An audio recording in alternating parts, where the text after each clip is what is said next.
nous manque dans mes mains. J'ai oublié ma vie d'avant, ça fait. J'ai plus que sur les pansements. Bonjour à tous, soyez les bienvenus sur 42 TV. Scène 42, ça reprend son autre web télé. Et j'ai le plaisir d'accueillir aujourd'hui Quentin. Alors Quentin, bonjour. Salut. Nous, on s'est rencontrés il y a quelques semaines. C'était, et vous en souvenez, si vous êtes des fidèles téléspectateurs de 42 TV, c'était pour le tournage d'un clip du groupe Les Black Plant, groupe dont vous faites partie. Tout à fait, je suis le batteur chez Black Plant et voilà, en fait, on partage beaucoup de projets musicaux avec mes potes, notamment Colin qui est au piano ce soir chez Grebou et qui est le bassiste de Black Plant également. Grebou, c'est votre nom d'artiste. Oui, c'est mon nom d'artiste, c'est même mon nom depuis tout petit, ça a été mon pseudo sur plein de jeux vidéo avant que ça soit mon nom de musicien, on va dire.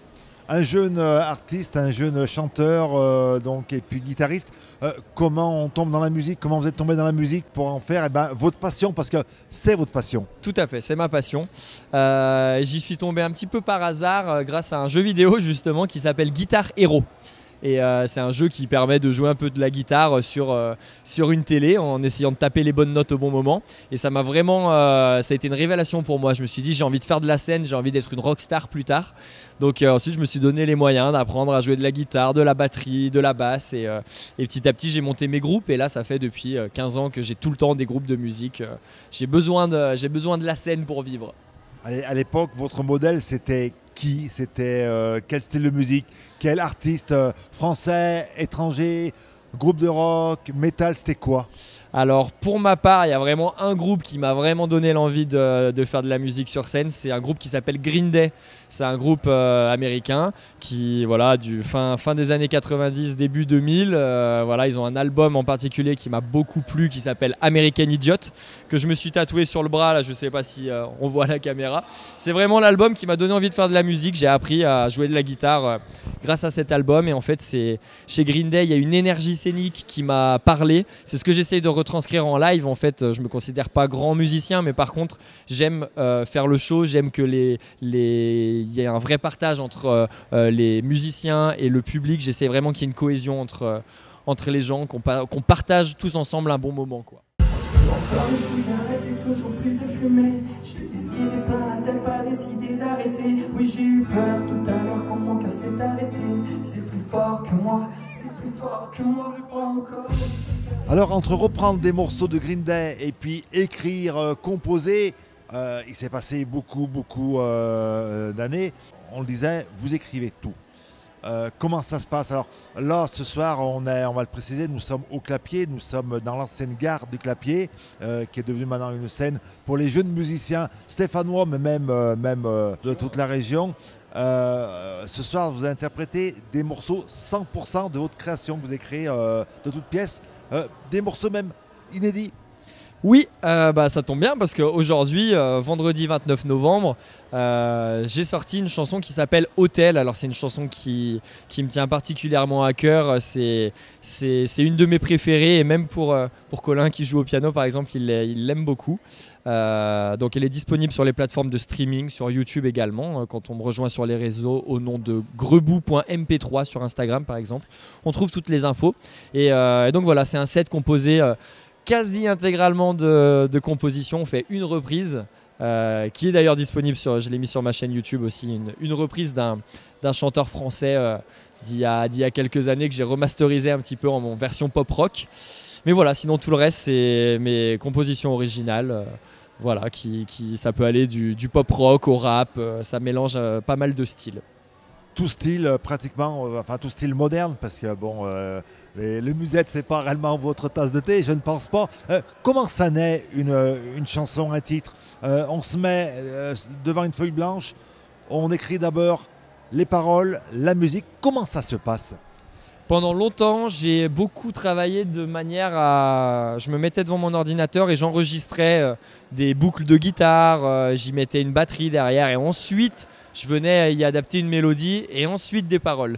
Je fais encore beaucoup ça, mais j'essaye de découvrir de nouvelles manières de travailler, de me mettre un peu en danger. La chanson Hôtel qui est sortie aujourd'hui, c'est l'exemple parfait d'une nouvelle manière de travailler où là pour le coup je me suis posé juste chez moi tout seul avec une guitare acoustique où j'ai fait tourner des accords et je me suis mis à fredonner voilà, une mélodie. Et c'est dans un deuxième temps que je l'ai adapté sur mon ordinateur, que j'en ai fait une instru. Donc voilà, il y a différentes manières de travailler. Je me cherche encore, on va dire. Ça viendra avec le temps, mais après, selon les chansons, selon le mood, il n'y a pas une manière qui est mieux qu'une autre. Hein. Voilà, c'est adaptable selon les chansons qu'on veut faire. Au début, on chante en yaourt, on va dire, c'est ça. Ce n'est même pas des paroles, c'est ta ta ta ta ta, c'est ça. Comme je dis justement sur une chanson là en fin de set qui s'appelle Insomnie, je dis dans mon dictaphone, tu peux facilement être gêné si tu l'écoutes bien, parce qu'en fait, je passe mon temps à prendre mon téléphone, à m'enregistrer, à faire la la la la comme ça, et ensuite pour pas oublier la mélodie et aller la retravailler après sur mon ordinateur. Donc oui, c'est beaucoup de yaourt dans un premier temps, ouais. Comment on fait pour allier, pour conjuguer une vie de musicien et puis une vie professionnelle? Parce qu'on disait, c'est votre passion, vous n'en vivez pas, c'est le rêve d'en vivre. Mais comment on fait pour faire avoir une vie comme ceci, conjuguer la vie professionnelle, la vie familiale et la passion?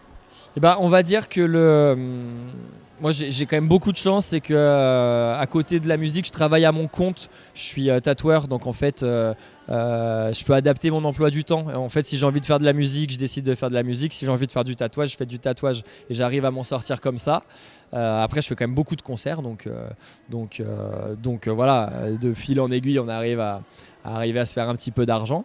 Mais oui, évidemment que le rêve, ça serait de retrouver l'intermittence du spectacle. Hein. C'est le but ultime de pouvoir faire plus que de la musique.